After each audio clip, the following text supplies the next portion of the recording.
5장 7절 말씀입니다. 신명기 5장 7절 말씀.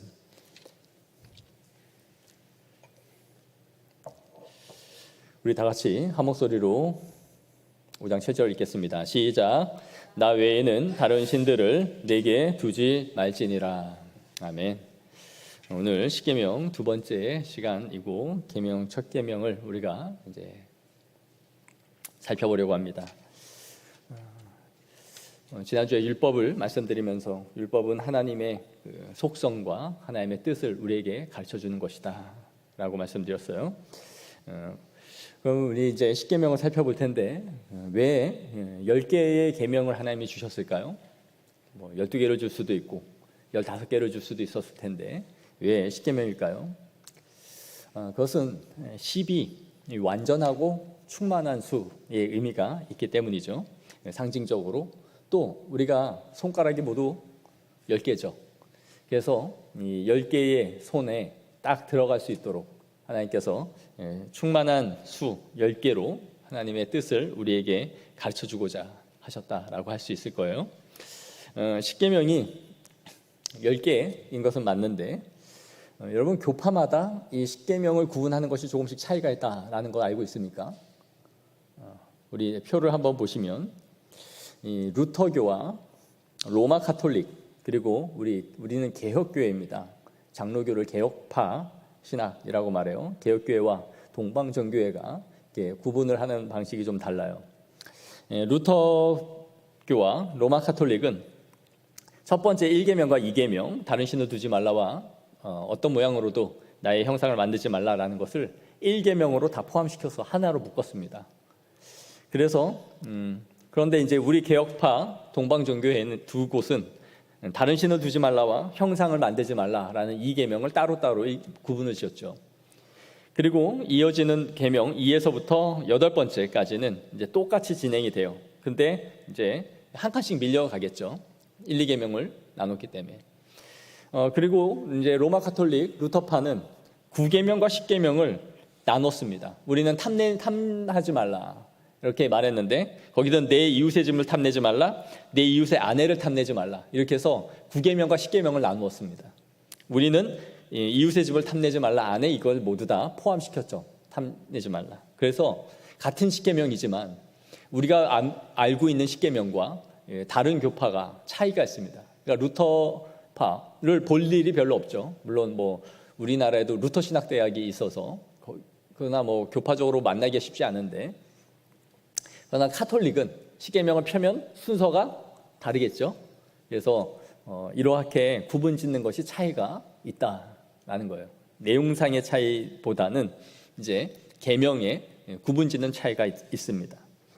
그러면 우리가 십계명은 몇 개의 돌판으로 쓰여졌죠? 네? 몇 개의 돌판으로 썼습니까? 하나, 2개의 돌판으로 써서 주셨죠. 그럼 이 2개의 돌판이 어떻게 쓰여졌느냐 할 때 우리가 이제 십계명을 구분하면 1계명에서 4계명까지는 하나님과 우리와의 관계, 그리고 5계명에서 10계명까지는 이웃과의 관계 해서 정확하게 이 십자가 하나님과 우리와의 종적인 관계와 수직적인 관계, 그 다음에 이웃과 우리와의 사랑을 어떻게 표현할 것인가에 대한 수평적인 관계, 이렇게 십자가를 정확하게 그려주죠. 그래서 두 돌판에 1계명에서 4계명은 하나님에 대한 것, 5계명에서 10계명까지 나누었었다라고 말하는 사람들이 있고요. 또 아니다. 고대 근동에서 이것이 계약, 언약의 형식이기 때문에 똑같이 1에서 10계명을 두 판에 써서 하나는 이 사람이 갖고 하나는 저 사람이 갖는 것처럼 그렇게 똑같은 걸 두 판에 썼을 것이다. 와, 아니다. 5계명 1에서 5까지, 6에서 10까지 동일하게 5계명씩 나눠서 주었을 것이다. 이렇게 주장을 해요. 뭐가 맞을까요? 뭐가 맞을까요?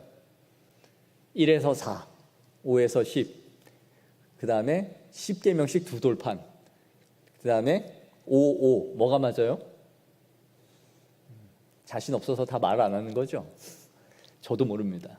고고학적으로 발견된 바가 없어요. 그래서 이거는 그냥 학자들이 이럴 것이다라는 추정이지 실제로 어떻게 됐는지는 모르죠. 첫 계명은 나 외에 다른 신을 두지 말라라는 것입니다. 우리 뭐 너무나 잘 알고 있는 거죠. 순서 외우라 그러면 못 외워도 여기까지는 우리 다 알죠. 이 말은 내 옆에 혹은 내 면전에 라는 뜻이에요. 그래서 어느 장소에서나 어떤 위치에서나 나 외에 다른 신을 두면 안 된다, 없어야 된다라는 것이죠. 그런데 사실 이 세상에 존재하는 신이라는 것은 실체가 없습니다. 그러니까 나 외에 다른 신이라고 하나님이 하셨기 때문에 수많은 신이 있다라는 것이 아니라 사실은 신이라는 것은 하나님 외에는 그 실체가 없어요. 우리 시편 115편 4절에서 8절 말씀 한번 보겠습니다. 보시면 그들의 우상들은 은과 금이요 사람이 손으로 만든 것이라. 입이 있어도 말하지 못하며 눈이 있어도 보지 못하며 귀가 있어도 듣지 못하고 코가 있어도 냄새 맡지 못하며 손이 있어도 만지지 못하며 발이 있어도 걷지 못하며 목구멍이 있어도 작은 소리조차 내지 못하느니라. 우상들을 만드는 자들과 그것을 의지하는 자들이 다 그와 같으니라. 실체가 없고 아무 능력이 없고 행할 수가 없다. 인간의 손에 의해 만들어져서 인간에 의해서 숭배를 받는 것이다 라는 거죠. 이게 얼마나 웃기는 겁니까? 자기가 못질을 하고 자기가 깎고 정을 쪼아서 만든 다음에 그 앞에다가 대고 절을 하고 있는 인간의 이 어리석은 모습, 정말 웃기는 인간들이에요. 그러니까 뭔가 갑자기 튀어나왔다라면 신이라고도 생각할 수 있겠죠. 그런데 내가 믿고 싶은 신을 투사하여 만든 다음에 거기다 절을 하고 있다라는 거죠. 그리고 거기에 자신의 운명을 맡깁니다. 한 목사님이 중국에 가셨어요. 워낙 잡신들이 많은 중국이니까. 근데 한 장사꾼이 리어커에다가 많은 신을 놓고 파는 거예요. 수십 가지.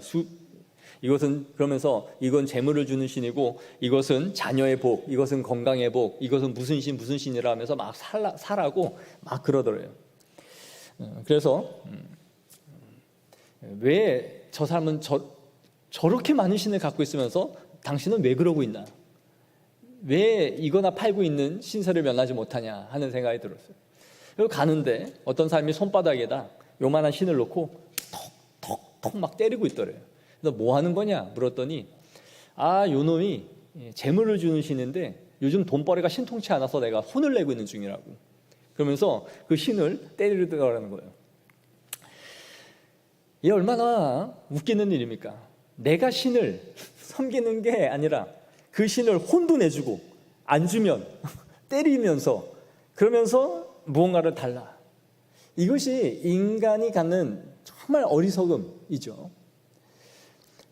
절대자가 아닌 그것에 대해 내가 달라 안 주면 혼을 내는 이런 거를 가지고 우리가 섬기는 거예요.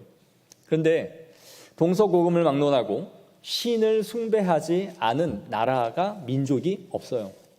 모든 전 세계적으로 신을 다 섬기죠. 그러니 이 종교학을 비교 종교학을 연구하는 사람들은 그래서 신을 안 믿습니다. 신이라는 것은 인간이 어느 시대에나 만들어내는 것이다 라고 보는 거죠. 그래서 경전이 있는 종교는 고등 종교화돼서 현대까지 남아있지만 샤머니즘이나 토테미즘 같은 신들은 경전으로 발전시키지 못하여 다 도태되고 없어졌다라는 것이 종교 진화론적으로 그들이 분석하는 방식이에요. 인간에게는 이 종교성이 있는데 실체가 있든 없든 수많은 신을 만들었고 믿어왔습니다. 그 형태와 모양은 다양하지만 실체가 없는 신을 믿고 있는 거죠. 왜 이렇게 많은 종교들이 나왔을까요?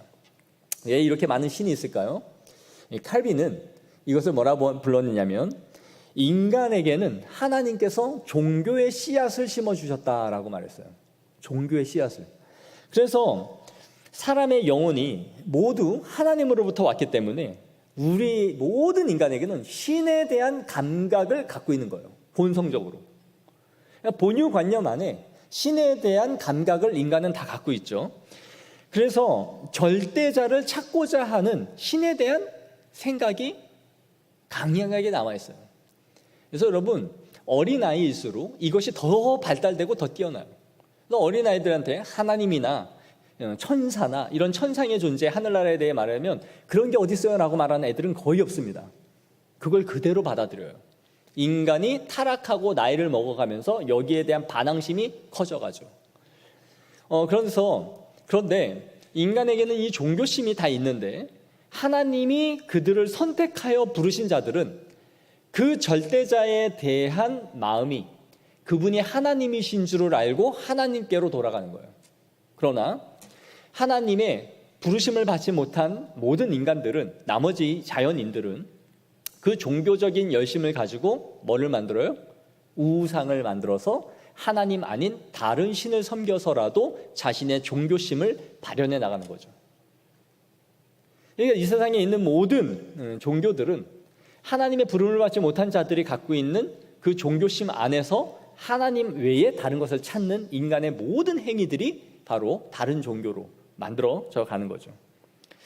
우리나라는 유대 종교를 따라, 유교의 유산을 따라 조상들을 섬기고, 불교는 석가모니의 가르침을 따라 신을 섬기는 게 아니라 자기 자신을 섬기죠. 내가 곧 하늘이다 해서 스스로가 부처가 되는 것이 그들의 목표죠. 해탈과 득도를 통해서. 일본에는 약 800만 개의 신이 있다라고 해요. 800만 개. 인도에는 3억 3천 개의 신이 존재한다라고 해요. 그러니까 뭐 집집마다 신이 각양각색이라고 보면 됩니다. 이렇게 다신론을 섬기는 거죠. 인도에서 전도를 하면 선교사님이 아주 쉽다 그래요. 예수 믿으세요 하면은 오케이, 좋다. 근데 그 예수님을 믿는 것이 무엇이냐? 여러 신 중에 하나의 신으로서 내가 예수를 믿겠다. 그러니까 나에게 유익을 주는 신이라면 굳이 100개든 200개든 많으면 많을수록 좋은 거죠. 그래서 예수님을 믿는다 해도 여러 신 중에 하나로 모시는 거예요. 그래서 만신전에 가면 예수님이 신의 서열이 있는데 그 중에 예수님이 이제 몇십 번째 안으로 들어와 있는 그런 신인 거죠. 그러나 오늘 이 계명은 오직 나, 자기, 자신, 하나님만을 섬기라라고 우리에게 명령하고 있습니다. 근데 이 말씀을 우리가 보면 하나님이 아주 이기적이다라는 생각이 들죠.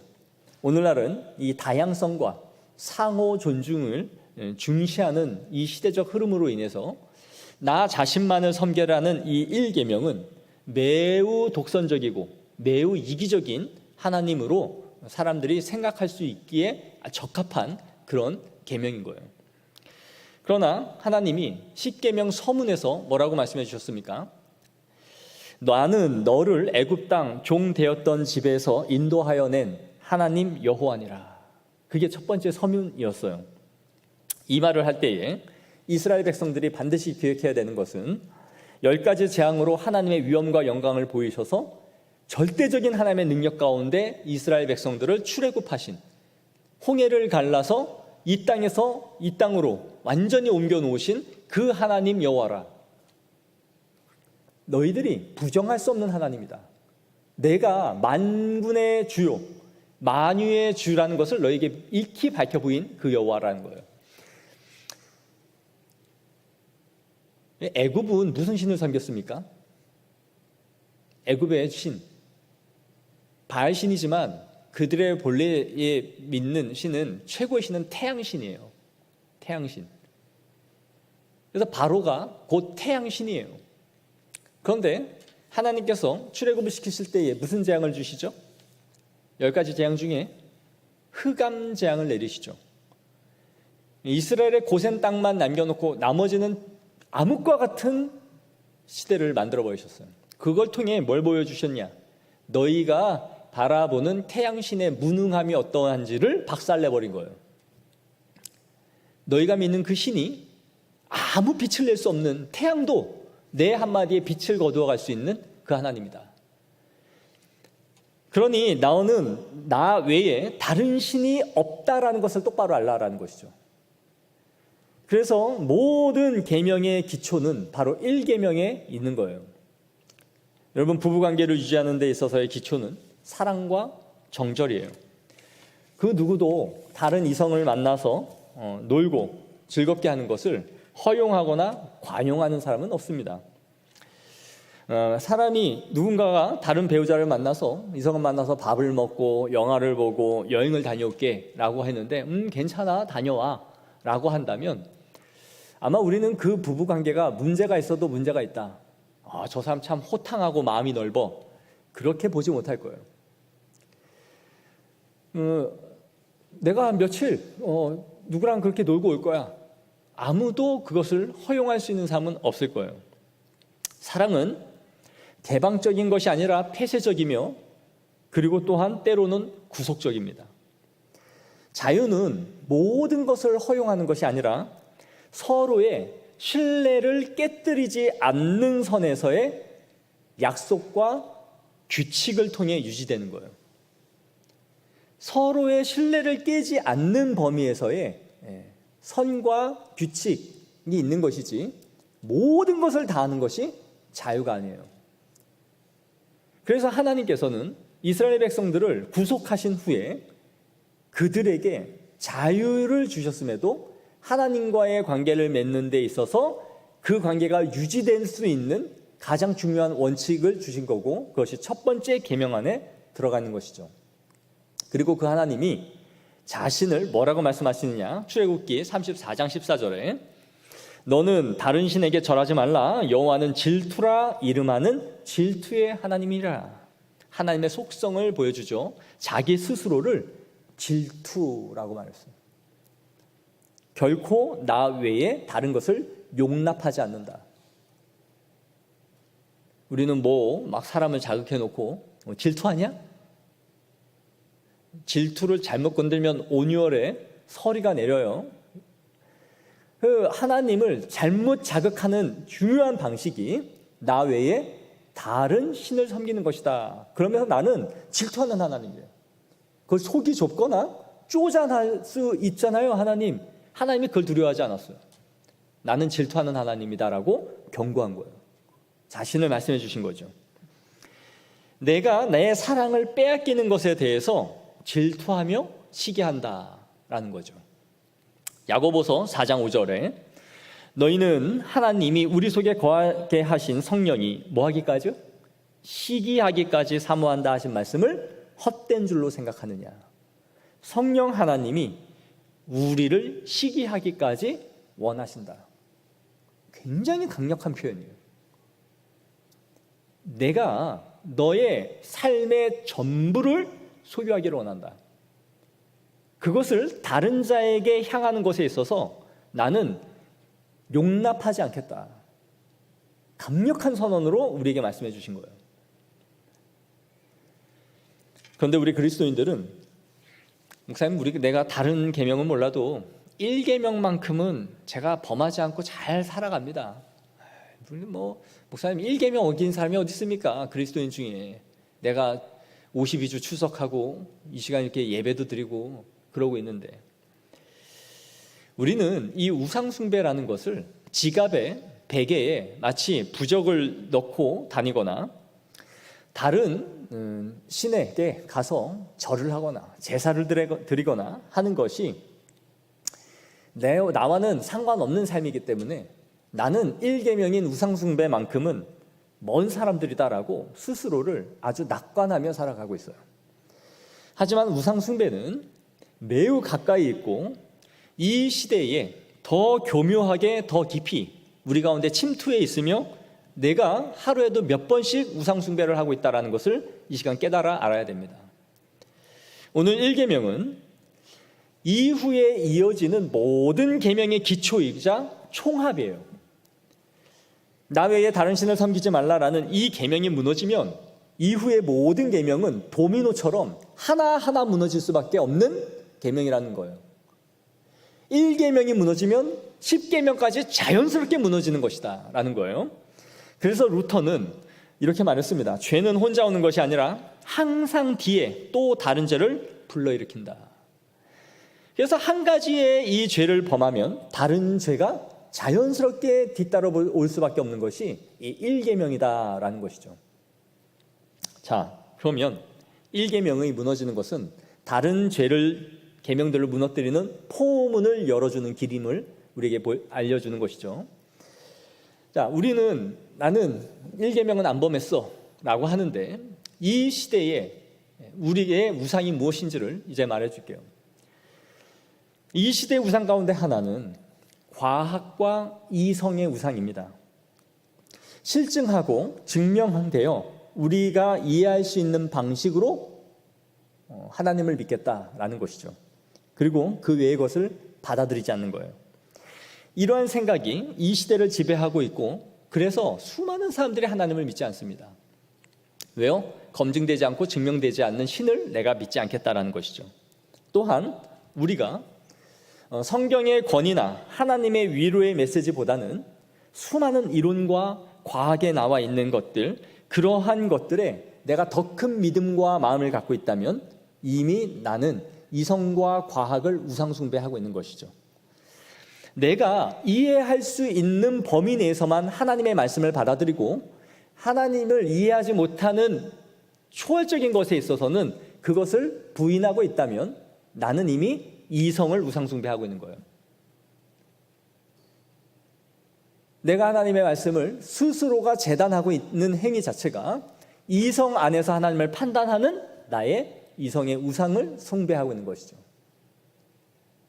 두 번째, 오늘날은 자신의 신념을 우상숭배합니다. 자신의 신념을 믿어요. 그렇기 때문에 오늘날은 자기 최면, 자기 암시와 같은 이 심리학이 사람을 지배하고 있는 것이죠.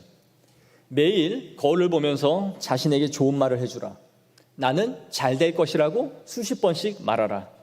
그러면 이루어질 것이라고 하루에 수백 번씩 그것에 대해 목표를 향해 꿈을 꾸라. 여러분 어디서 많이 들어본 말 아닙니까? 요즘에 무슨 강연이나 나는 무엇이 이루어졌어요 라는 수많은 책들 다 이런 내용입니다. 다단계를 하든지 세일즈맨들에게 무언가를 팔 때 모든 회사는 이걸 부추기죠. 여러분은 잘 될 것입니다. 오늘도 우리는 성공할 수 있습니다. 그렇게 하여 스스로를 마인드 컨트롤하는 거예요. 나 스스로를. 나는 잘 될 거야. 나는 성공할 거야. 나는 실패하지 않아. 나는 낙심하지 않아. 그리하여 우리가 믿는 소망이 무엇이든지 이루어질 수 있다라고 스스로에게 암시하고 불어넣는 것이죠. 그리하여 인간 안에 있는 잠재의식을 최대한 끌어올리라. 완전한 뇌지 사상이에요. 그러면 인간은 무엇이든지 할 수 있는 존재다. 당신을 너무 나약한 존재로 보지 마라. 끌어올려라. 우리는 무한한 능력과 잠재의식을 갖고 있기 때문에 그것을 사장시키지 말고 끊임없이 자기를 암시하라. 신념의 우상이죠. 이러한 것에 영향을 받은 기독교 책이 바로 조엘 오스틴 같은 사람이 쓴 잘 되는 나라는 책이에요. 그것이 기독교의 베스트셀러로 팔렸습니다. 많이 읽으셨을 거예요. 이 어처구니 없는 목회자들이 또 그거를 선전도 해준 교회들이 있을 겁니다. 하나님이 우리를 인도하시고 하나님의 섭리 가운데 우리가 이끌림을 받는 인생이 아니라 내가 의지하고 바라보는 것들이 이루어진다라는 자기의 최면과 자기 암시와 마인드 컨트롤과 자신의 신념을 믿는 이러한 우상이 이 시대에 성도들을 좀먹고 있다는 거예요. 교회에서는 섭리, 하나님의 뜻 그러고 배우고 가지만 세상에 나가서는 자기한테 신념을 걸고 나는 쓰러지지 않는다. 거기에 하나님의 이름을 집어넣는 거죠. 하나님의 이름으로 나는 실패하지 않고, 하나님은 우리한테 실패하지 않는다고 가르쳐주지 않았어요. 실패 가운데도 함께 하신다라고 하셨죠. 또 하나의 우상이 뭡니까? 아이러니하게도 이 시대의 우상은 사랑입니다. 사랑은 기독교에서 말하는 최고의 강령이며 율법의 완성이지만 이 시대는 사랑으로 한다면 모든 것이 용납되는 시대로 만들어버렸어요. 그래서 큰 유행어가 하나 있었죠. 사랑한 게 죄는 아니잖아. 사랑한 게 죄는 아니잖아. 이 조셉 플래처라는 사람이 상황윤리라는 것을 만든 윤리학자입니다. 조셉 플래처는 모든 사람의 동기에 있어서 사랑으로 한 것이라면 그것이 용납되어져야 한다라고 말했어요. 그 결과가 어떠하든지 그 사람이 사랑으로 출발한 동기로 출발을 했다면 그 상황의 결과를 판단할 때 그것은 선하다라고 할 수 있어야 된다. 매우 기독교적이고 그럴듯한 이론 같죠. 근데 어떤 일이 벌어지는지 보십시오. 그런 사례 가운데 하나가 한 아이, 자신의 자식이 죽어가고 있는데 돈이 없어서 그 돈을 벌기 위해서 매춘을 해서 몸을 팔아서 돈을 벌어 그 아이를 고쳤습니다. 이것이 사랑의 동기였기 때문에 정당화될 수 있을까요? 2차 세계대전이 일어난 이유 싫어합니다. 2차 세계대전이 일어나서 엄마가 수용소로 끌려갔는데 그 당시에 수용소에 끌려간 여인들이 나올 수 있는 유일한 방법은 임신한 여인 외에는 나올 수밖에 없다라는 것을 알게 됐어요. 그래서 이 엄마가 가족들의 품으로 돌아가기 위해 독일 병사와 잠자리를 하고 임신을 하여 집으로 돌아왔습니다. 그는 진정 가족을 사랑한 여인의 선택이었으므로 이러한 행위는 정당화되어야 된다라는 논리가 형성되어 버리는 것이죠. 이 윤리의 기준은 사랑으로 한 것이라면 다 옳다라는 것이죠. 이것이 맞습니까? 사랑을 이루는 방식이 성경적인가? 하나님은 우리에게 어떤 사랑을 가르쳐 주는가에 상관없이 내가 만든 사랑의 기준과 윤리와 기준의 그것을 선과 악으로 나누는 기준이 되어버린 것이죠. 여러분, 우리의 윤리와 우리의 삶의 기준은 언제든지 바뀌지 않습니까? 법이라는 것도 어제의 유죄가 오늘의 유죄가 되기도 하고 과거의 유죄가 오늘날은 무죄가 되기도 하죠. 간통법을 보십시오. 이전에는 간통법이 다 고소당했죠. 그런데 인간의 자유를 왜 침해하냐? 다 큰 성인이 두 사람이 좋아서 한 것이라면 이것은 위헌이다. 그래서 폐지되잖아요. 인간의 법이라는 것은 항상 그 기준이 옳은 것이 아니라 그 사회의 흐름을 따라가는 것이기 때문에 그 시대가 타락하면 타락할수록 그 윤리와 법의 해석도 달라지는 것이죠. 그래서 사랑이라면 동성애도 용납하자. 여러분, 이것이 이 시대의 우상입니다. 하나님의 말씀으로 분별하지 못하면 깊이 파고들어서 그것이 옳다라고 우리가 여기는 이 시대의 우상이라는 거예요. 이 세상 사람들이 얼마나 우상 숭배에 빠져 있는지 또 하나 보여주는 것이 무엇입니까? 바로 중독입니다. 약물 중독, 미디어 중독, 게임 중독, 알코올 중독. 어른이나 아이나 할 거 없이 모두 다 이 중독자들이 지금 넘쳐나요. 그걸 하지 않으면 미치는 거죠. 중독이 뭡니까? 그것을 하지 않으면 안 될 만큼 내가 거기에 족쇄로 매여 있는 상태죠. 내가 거기에 사로잡혀서 질질 끌려가는 상태가 바로 중독이에요. 그것이 우상이 되어버린 결과 인간이 처하는 모습인 것이죠. 완전히 그 대상에 몰두하고 사로잡혀서 그 우상을 섬긴 결과 그 우상에 의해서 질질 끌려가고 있는 상태가 중독입니다. 얼마나 많은 사람들이 이 중독에 의해서 죽어가고 있는지를 보십시오. 중독은 우상숭배예요. 우상숭배의 결과가 처참한 인간의 파멸인 중독으로 끝나는 것이죠. 아이오 대학의 벤자민 허니켓은 현대인에 이르러 노동이 중독이 되었다라고 지적합니다. 모든 시간과 노력과 일을 투자하며 일을 숭배하고 있다라는 것이죠. 오늘날은 어떻습니까? 일을 빨리 버리고 내 인생의 자유를 찾겠다는 극단에 있는 파이어족과 아직도 이를 통해 자신의 존재를 증명하려는 성공과 자긍심을 찾으려는 이 갈망이 꿈틀거리는 일의 중독자, 워커홀릭과 이 두 극단이 공존하고 있는 시대예요. 우리는 경력의 노예, 일의 노예가 된 것이죠. 우리의 자녀들은 학업이라는 대학의 우상숭배에 빠져 있습니다. 결국은 성공의 노예죠. 대학의 우상숭배에 빠진 결과 하나님을 등지기 시작했죠. 과연 우리가 이 우상숭배에서 나는 상관없다라고 말할 수 있을까요? 나는 일계명을 범하지 않고 있다. 나는 점쟁이를 찾아간 적도 없고 부적을 내 주머니에 넣은 적도 없다. 그래서 나는 일계명을 범하지 않는다라고 말할 수 있을까요? 하나님보다 다른 것이 우선시되고 그것에 매여서 하나님을 포기할 때마다 우리는 우상숭배자인 거예요. 내 인생을 일괄적으로 하나님을 버린 것이 아니죠. 순간순간 우상숭배를 하는 거예요.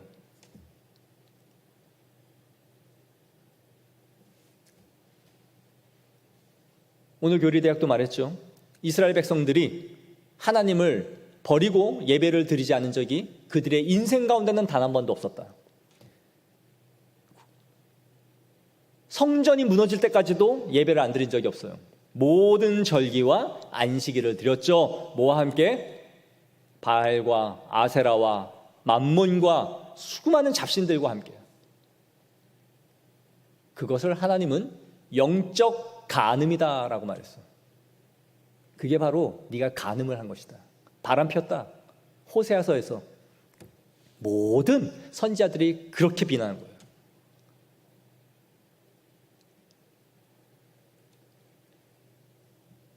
하나님보다 우선시된 것이 무엇입니까? 그걸 어떻게 합니까? 여러분이 생각하고 있는, 가장 많이 생각하고 있는 것이 바로 우리의 우상입니다. 하루 중에 돈을 생각합니까? 어떻게 하면 잘 살지를 생각합니까? 그게 내 생각을 이미 잡아먹었습니까? 우상이죠. 거기에 시간을 들이고 골몰하고 매여 있다면 그것은 우상숭배입니다. 하나님의 것을 침해하는 모든 행위는 우상숭배예요. 두 번째, 내가 신뢰하고 있는 대상이 무엇인가 하는 거예요.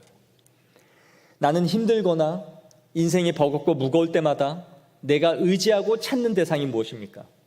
내 마음에 안정감과 평안을 주고 있는 것이 무엇입니까? 잘 준비된 노후, 돈, 인간관계, 그것이 나에게 안정감을 주고 있습니까? 우상입니다. 내 마음을 즐겁게 하는 것이 돈이라면 나는 만몬을 섬기고 있는 것이며, 스포츠와 다른 것을 통해서 나의 활력과 즐거움을 찾아가고 있다면 그것이 우상인 것이죠. 내 예배를 방해하고 하나님 앞에 드려야 할 시간과 마음을 빼앗기고 있는 것이 친구라면 우리는 관계의 우상에 빠져 있는 것이죠. 그 어떤 것도 내가 하나님 외에 다른 것이 우선시 될 때마다 우리는 우상숭배자가 되는 것입니다. 우리가 그리스도인이기 때문에 우상숭배를 하지 않는 것이 아니라 그 방식은 더 교묘하고 무섭게 우리 가운데 침투하여 우리가 분별하여 내 영혼을 직시하지 않으면 알 수 없을 만큼 깊이 사탄은 교묘하게 우리에게 역사하고 있는 것이죠. 이곳에 있는 사람들 중에 웬만하면 주일 성수 안 하고 딴짓할 사람이 몇 있겠습니까? 수요 금요일 날 오는 정도면 주일은 칼같이 지키겠지요. 사탄은 주일날 딴짓하라고 우리에게 이끄는 방식으로 말랑말랑하게 우리를 공격하지 않습니다.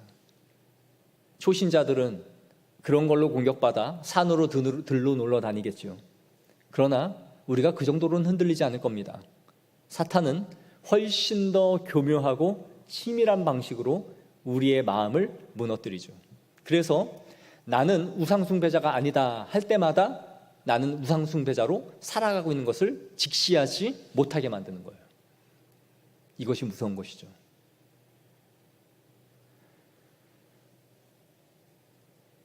그러므로 내가 무엇에 매여 살아가는 것인지를 끊임없이 살피고 그러한 우상이 우리의 눈에 보여지고 느껴질 때마다 그 어떤 모양의 죄라도 하나님 앞에 버리는 성도들이 되어야 합니다. 하나님이 우리의 전부를 소유하기를 바라시는 질투하는 하나님이라. 이것이 얼마나 감사한 표현입니까? 내가 누군가의 소유가 돼서 나를 다 갖고 싶어하는 절대자의 소유가 되었기 때문에 그 감정을 유발시킬 수 있다. 엄청난 은혜를 입은 것이죠. 우리가 지나가는 사람을 객을 보면서 두 사람이 사귀는 아름다운 모습을 보면서 질투심이 납니까? 1도 안 나죠. 1도 안 나요. 관계없는 사람들인데요. 그러나 하나님이 우리를 질투와 시기의 대상으로 여길 만큼 우리를 사랑하고 계신 거예요. 그 하나님 앞에 우리의 전부를 모아드릴 수 있는 거룩한 성도들이 되기를 간절히 소망합니다. 기도하겠습니다.